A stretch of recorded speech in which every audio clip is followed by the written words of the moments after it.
En primer lugar, quiero agradecer al ICEFI por esta oportunidad de dirigirme a ustedes.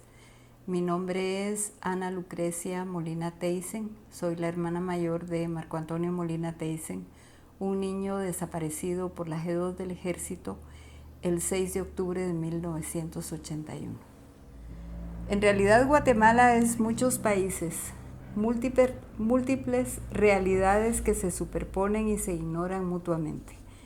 La Guatemala en la que yo viví, la de las mayorías empobrecidas, era autoritaria, violenta, poblada de seres invisibles, los pueblos indígenas, que siempre han estado sin estar, carente de oportunidades para las masas descontentas que se rebelaban cada tanto y demandaban mejores salarios, pupitres para las escuelas o medicamentos para los hospitales, y eran reprimidas por un ejército y una policía cada vez más endurecidos, más letales, al servicio de los dueños y capataces de la finca y los intereses estadounidenses. En términos generales, era una sociedad polarizada ideológica y políticamente, racista, injusta, aterrorizada, azotada por las más variadas violencias, silenciada. Pero pese al temor generalizado, producto de la represión de los años 50 y los 60, en buena parte de la población seguían ardiendo los ideales y el espíritu de la Revolución de Octubre. En ese contexto, mi generación, como las anteriores, tomó la estafeta del cambio. Conscientes de la injusticia social, en los 70s luchamos de muy diversas formas y nos vinculamos a organizaciones de distinto tipo, desde cooperativas en las comunidades indígenas y sectores urbanos empobrecidos, hasta partidos políticos ilegalizados mediante leyes inconstitucionales violadoras de nuestros derechos a pensar, asociarnos y expresarnos libremente, pasando por asociaciones estudiantiles y de religiosos, sindicatos industriales y campesinos y las organizaciones político-militares. Además de las demandas revolucionarias, como la históricamente postergada reforma agraria, exigíamos democracia, libertades y derechos, y se denunciaba la represión que en 1978 empezó a cobrar muchas vidas con la llegada fraudulenta a la presidencia del general Romeo Lucas, cabecilla de la línea más dura del ejército guatemalteco. En 1954 fue destruido el incipiente Estado de Derecho.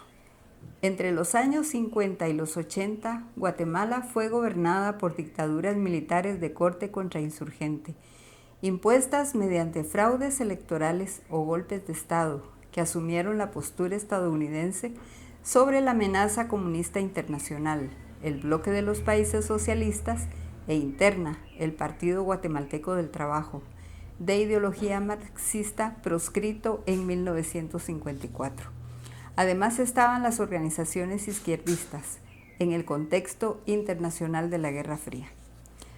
Con singular perversidad, en las décadas de los 60, 70 y 80 se establecieron políticas, leyes y prácticas antidemocráticas basadas en la doctrina de seguridad nacional.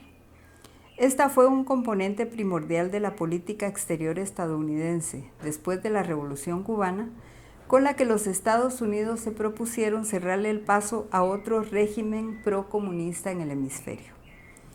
El anticomunismo se convirtió en la ideología del Estado guatemalteco, que le declaró la guerra a cualquier opción política o social, comunista o no, que estuviera identificada con el cambio. En esta lógica, a falta de una frontera geográfica que delimitara la posición del enemigo comunista, se impuso una frontera ideológica invisible que se movía de acuerdo con los intereses de quienes manejaban los hilos del poder.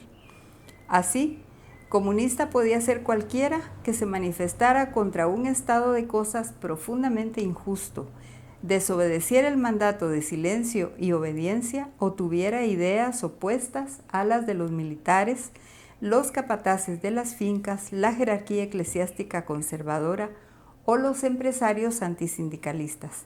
En un mundo en blanco y negro de amigos y enemigos fueron metidas en el mismo saco tanto las organizaciones políticas marxistas y revolucionarias como las integrantes del movimiento popular.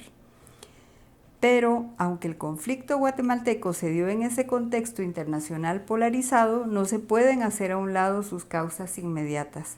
Las múltiples injusticias sociales materializadas en la miseria, el hambre, el desempleo, los bajos salarios y la falta de oportunidades que aún siguen padeciendo la mayoría de nuestros compatriotas.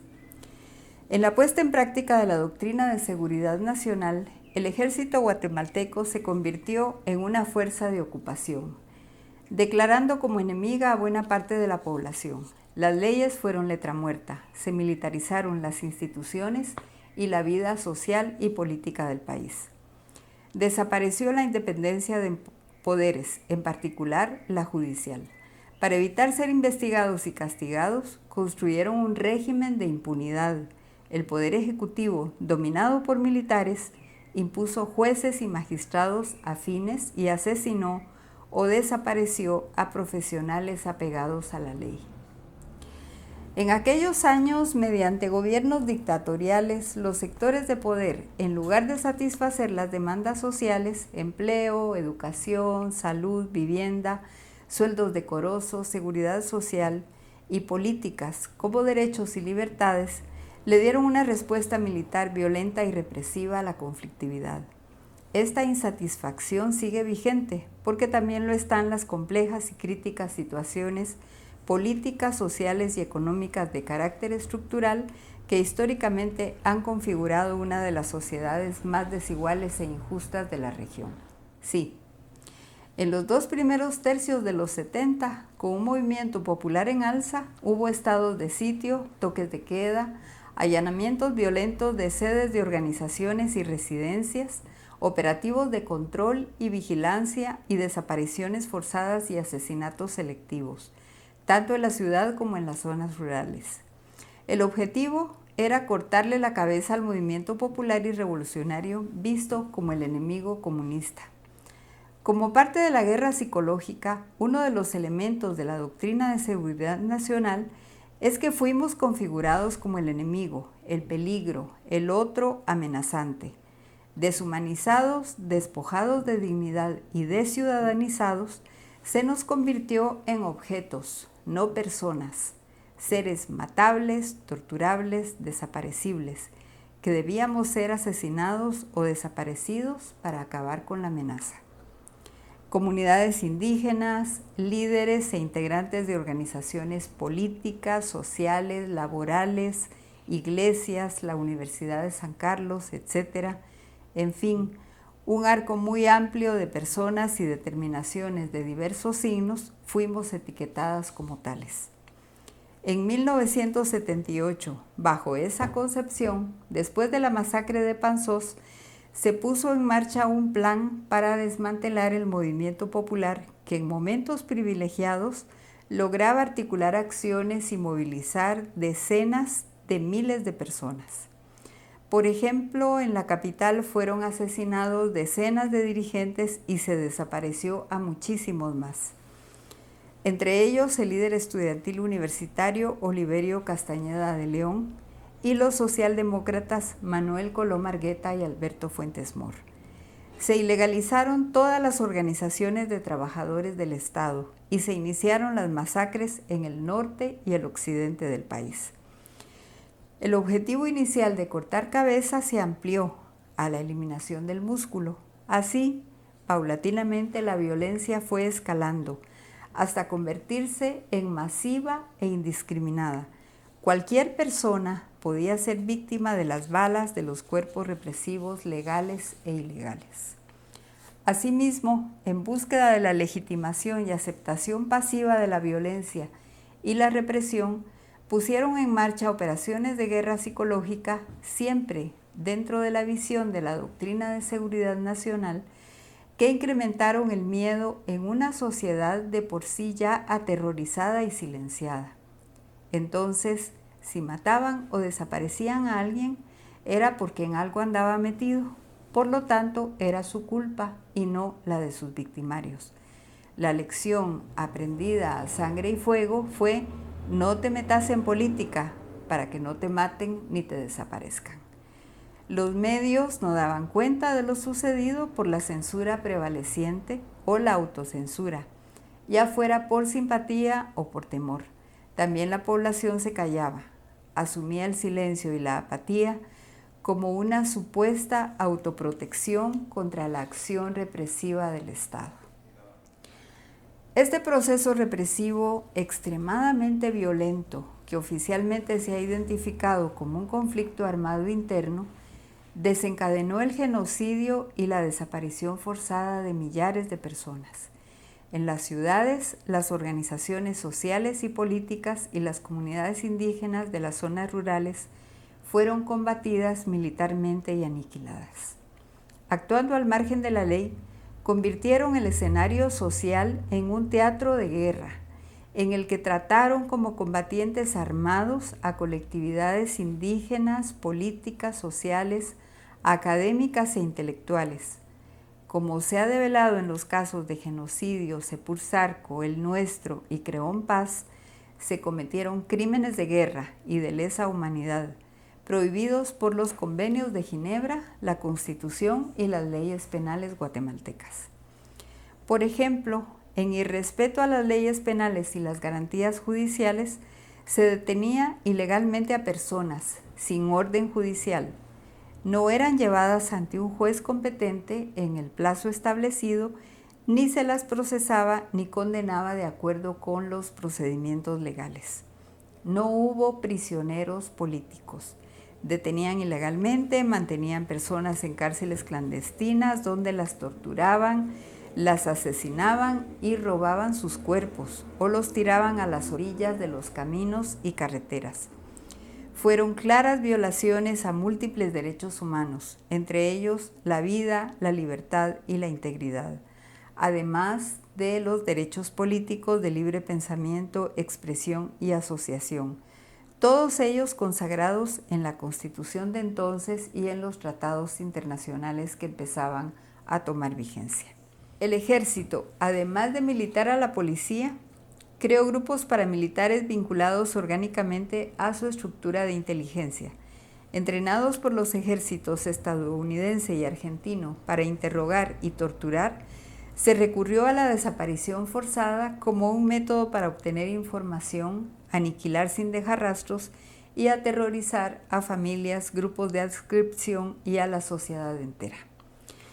La magnitud de la tragedia de esos años fue plasmada en los informes Guatemala Nunca Más del Proyecto Interdiocesano de Recuperación de la Memoria Histórica y Guatemala, Memoria del Silencio, de la Comisión de Esclarecimiento Histórico. Ambos no han sido aceptados como válidos por las élites ni por los militares.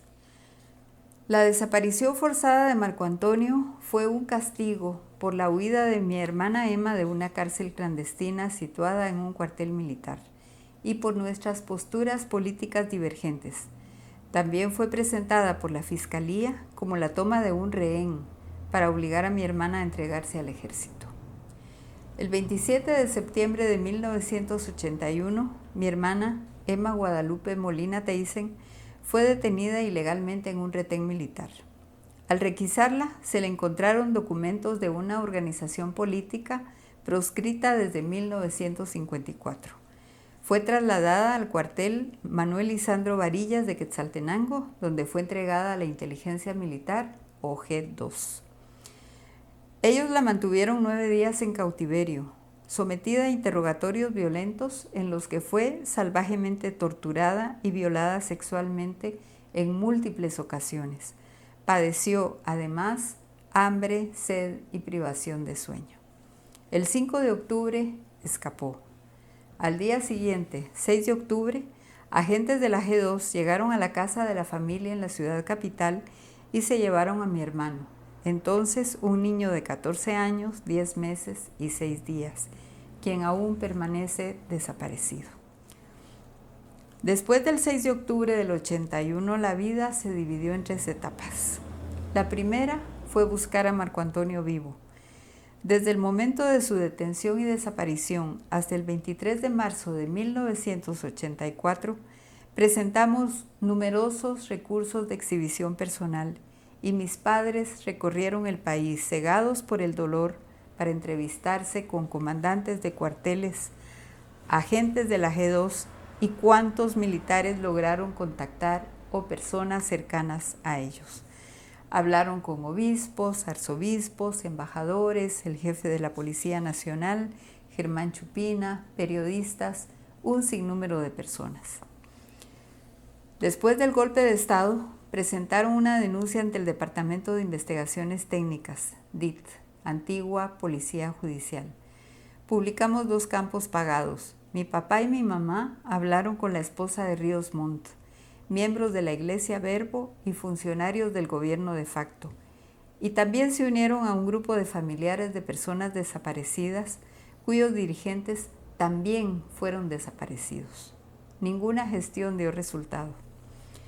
Al irnos al exilio, en marzo del 84, durante 10 años esperamos que Marco Antonio fuera liberado y volviera a la casa de la que fue arrancado.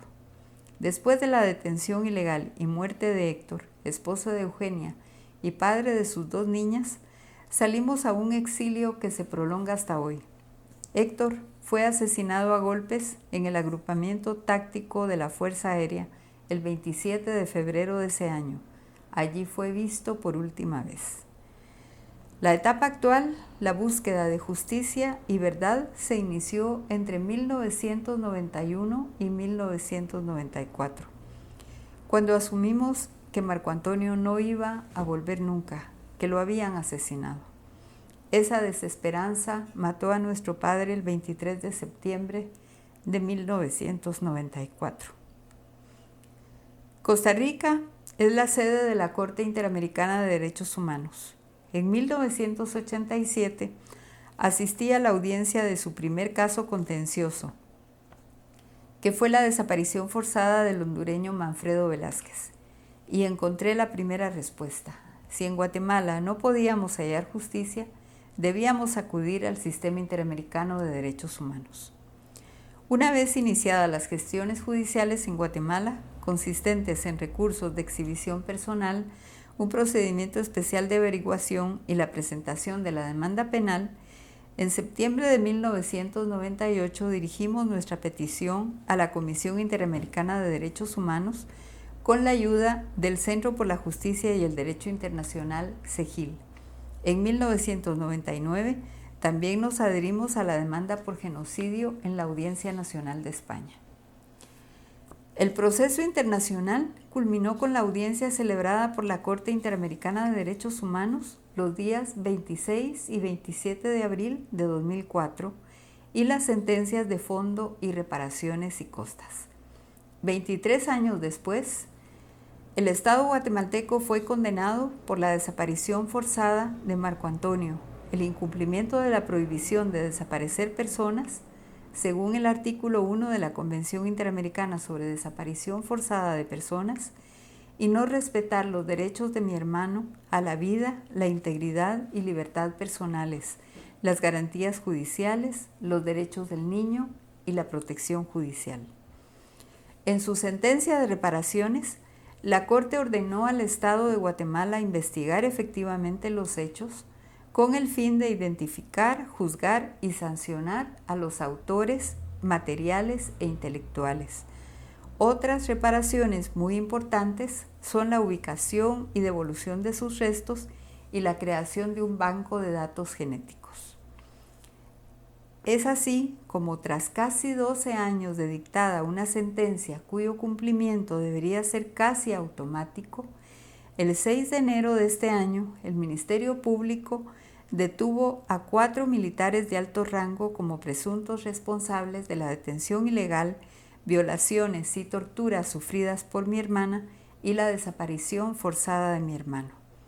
El 13 de enero fueron ligados a proceso porque la jueza encontró indicios suficientes de responsabilidad en estos hechos.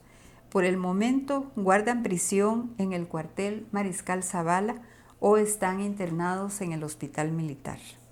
Manuel Antonio Callejas Callejas, G2 del Estado Mayor General del Ejército de Guatemala, Francisco Luis Gordillo Martínez y Edilberto Letona Linares, comandante y subcomandante de la zona militar de Quetzaltenango, Manuel Lisandro Varillas, y el encargado de inteligencia de dicha zona, OS2, Hugo Ramiro Saldaña Rojas. Fueron ligados a proceso por desaparición forzada, un crimen de lesa humanidad de carácter continuado y delitos contra los deberes de humanidad. La audiencia de apertura a juicio, que debía realizarse el 19 de abril, fue suspendida porque la jueza contralora le dio curso a la apelación presentada por uno de los sindicados, contra su negativa a darle amnistía. Esto fue el 1 de marzo. La denegación fue ratificada por la Sala Tercera de la Corte de Apelaciones de la Corte Suprema de Justicia el 12 de mayo. Por nuestra parte, se hará la diligencia para que se nos convoque a la audiencia de apertura a juicio y nos mantendremos atentas a lo que suceda en lo inmediato porque es posible que recurran a la Corte Constitucional en busca de amnistía. No es fácil. Todo lo que se relaciona con la desaparición forzada de Marco Antonio es sumamente doloroso. No hay un solo día en el que no lo recordemos con rabia y lágrimas en los ojos. Estamos conscientes de que esto no es una película, ni un cuento de hadas con un final feliz. Lo sucedido jamás será borrado. Pero hoy se abre la posibilidad de que las atrocidades padecidas por mi hermana y mi hermano, injusta y desmedidamente violentados, no queden impunes. Lo vivimos tratando de no esperar nada favorable de un sistema que, más que serlo de administración de justicia, ha sido de gestión de la impunidad de los poderosos. Nuestra esperanza está en luchar y en lo que hacemos con nuestras propias manos. Nos sostiene el amor hacia Marco Antonio, al igual que la fortaleza y determinación de nuestra mamá. Nos ponemos de pie sobre lo logrado, lo tangible. Intentamos vivirlo de una forma absolutamente racional, aunque eso sea imposible.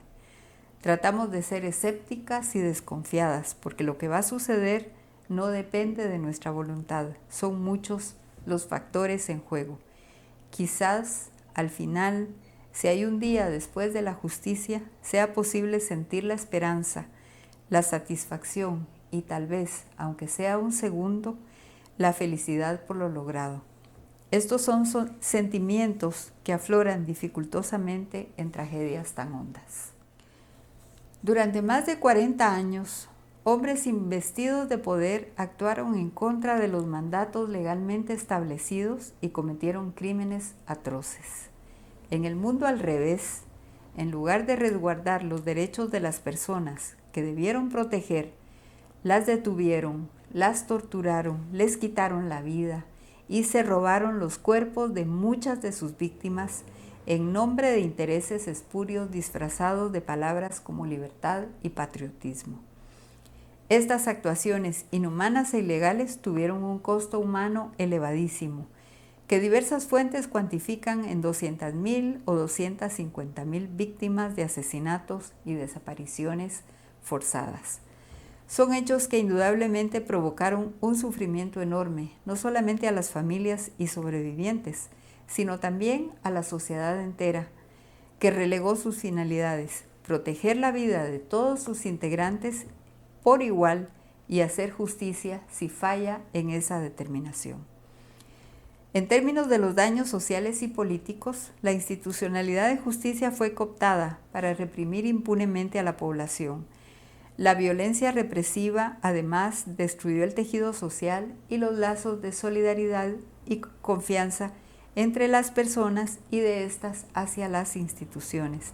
Dividió familias y distorsionó el sentido más elemental de la vida humana en sociedad, que es el de apoyarnos mutuamente. Por otra parte, en un contexto autoritario se ocultó la información y con ella la verdad. Se impusieron la censura y autocensura de los medios, la negativa del Estado a reconocer la verdad de lo que sucedía y la persecución y aniquilamiento de quienes se atrevían a señalar las atrocidades, instaurando un clima de terror, incertidumbre y silencio. Tal vacío de verdades legítimas fue plagado de mentiras, rumores, verdades a medias, dudas permanentes, todos ellos componentes de las políticas de control y manipulación que han originado, entre otras consecuencias indeseables, la desconfianza y la descalificación en las relaciones sociales e interpersonales y con la institucionalidad. Para afrontar estos y otros daños y el enorme sufrimiento humano y social, se necesitan elevadas dosis de justicia, con la acción eficaz de las cortes y tribunales en los casos de graves, sistemáticas y masivas violaciones de derechos humanos. En ese sentido, la justicia transicional, que en Guatemala ya no es tal, debe ser una justicia transformadora, está llamada a reparar los daños que pueden repararse. Por ejemplo, la justicia es un dispositivo social muy importante frente a la ruptura del tejido social, al traer aparejada la apertura de espacios de acompañamiento y solidaridad con las víctimas, en los que se reúnen y reunifican personas de las más variadas procedencias, lo cual contribuye a desencadenar procesos de restablecimiento de los vínculos de solidaridad social que a la larga contribuirán a sanar y reconstruir el tejido. La justicia transformadora debe darnos la libertad y seguridad para expresarnos en condiciones que garanticen una real escucha de la verdad histórica más allá del tribunal, a la que además se debe atribuir credibilidad y darle fuerza legal, plasmándola en las decisiones judiciales.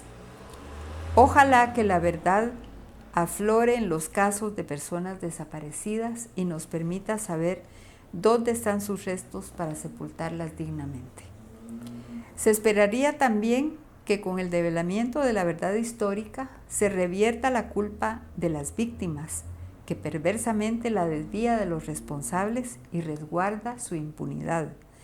Socialmente se deberá olvidar él en algo andaba metido o metida para justificar los crímenes de ayer y de hoy, y desnaturalizar la idea de que el crimen sí paga y que la violencia criminal o estatal es normal, que es parte de la naturaleza humana, lo cual es falso. La justicia transformadora deberá propiciar la reforma de la institucionalidad violadora de los derechos humanos, empezando por un ejército que, de seguir existiendo, debe subordinarse a la ley y al poder civil, con integrantes formados para defender, proteger y garantizar los derechos humanos de guatemaltecas y guatemaltecos, en lugar de ser entrenados para reprimir, violar, torturar, asesinar y desaparecer. Investigar, juzgar con todas las garantías y castigar a los violadores de derechos humanos indudablemente contribuirá al rompimiento del corrupto régimen de impunidad que continúa favoreciendo a criminales de todas las especies y pelajes, y a sentar bases más sólidas para erigir un sistema independiente, fuerte, apegado a la ley, capaz de perseguir el crimen, proteger nuestros derechos y dirimir pacíficamente los conflictos.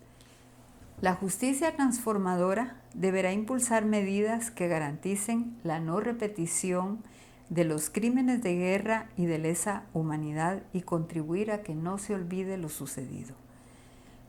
Esto podría hacerse, por ejemplo, mediante la implantación de programas de estudio en las escuelas, institutos y universidades en los que se recuperen las memorias relegadas, que haya cambios legislativos y se creen espacios sociales de memoria como museos, monumentos, nombres de plazas y calles, etc.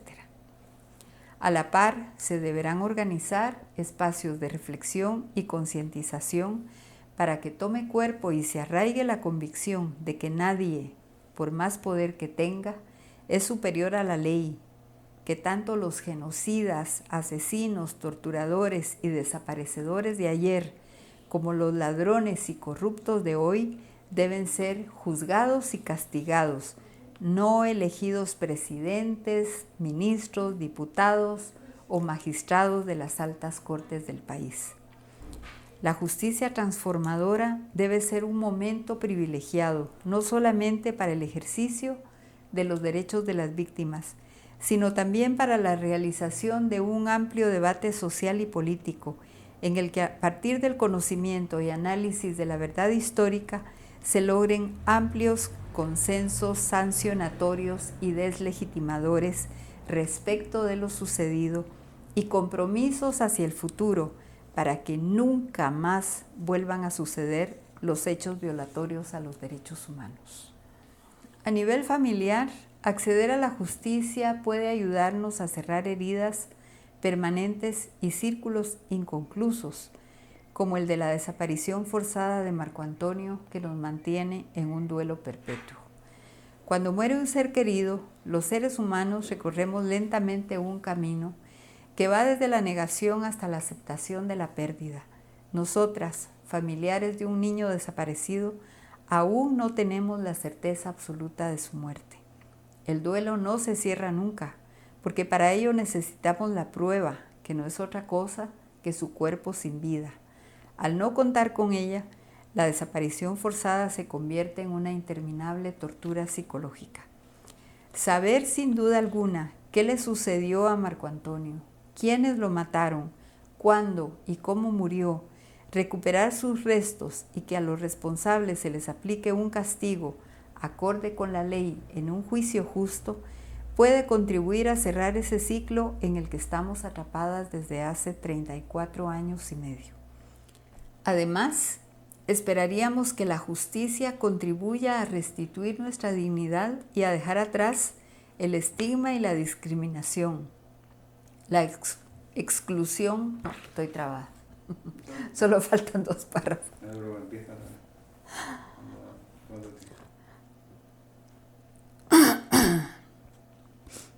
Además, esperaríamos que la justicia contribuya a restituir nuestra dignidad y a dejar atrás el estigma y la discriminación, la exclusión y el aislamiento sufridos en diferentes ámbitos, social, familiar, laboral, y nos devuelva nuestro lugar en la sociedad, reintegrándonos como seres humanos con derechos que sufrimos una injusticia, que restituya nuestro buen nombre, porque no fuimos delincuentes, sino ciudadanas que tratábamos de lograr cambios sociales. Acceder a la justicia es un reconocimiento a que somos personas con derechos, que Marco Antonio tenía derechos a la vida y a la libertad y jamás debió haber sido separado de su familia ni desaparecido, que asesinar y desaparecer personas no fue correcto ni tiene justificación alguna, que no hay 2 categorías de personas, las que son protegidas por la ley y las que no, y que no hay nadie superior a la ley por muy poderoso que sea. En lo social, si se consigue probar la responsabilidad de los acusados, tanto en nuestro caso como en el de Creón Paz, se le hará justicia indirectamente a millares de familias que aún sufren por la pérdida violenta de sus seres queridos. Además, ojalá se logren frenar los desmanes de la camarilla de militares corruptos y violadores de derechos humanos que se reciclaron en capos del crimen organizado. Lograrlo será un paso adelante en la configuración del anhelado Estado de Derecho destruido en 1954. Finalmente, la justicia debe garantizarse en los tribunales a todas las personas sin discriminación, pero también debe imperar en todos los ámbitos de la vida social y política.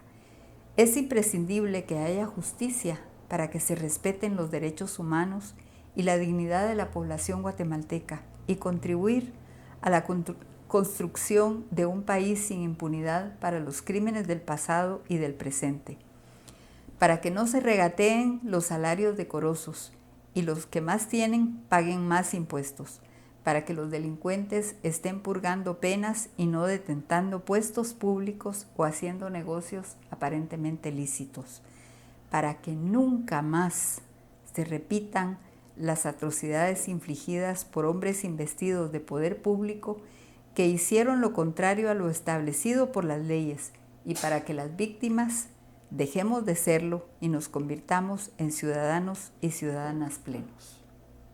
Muchas gracias.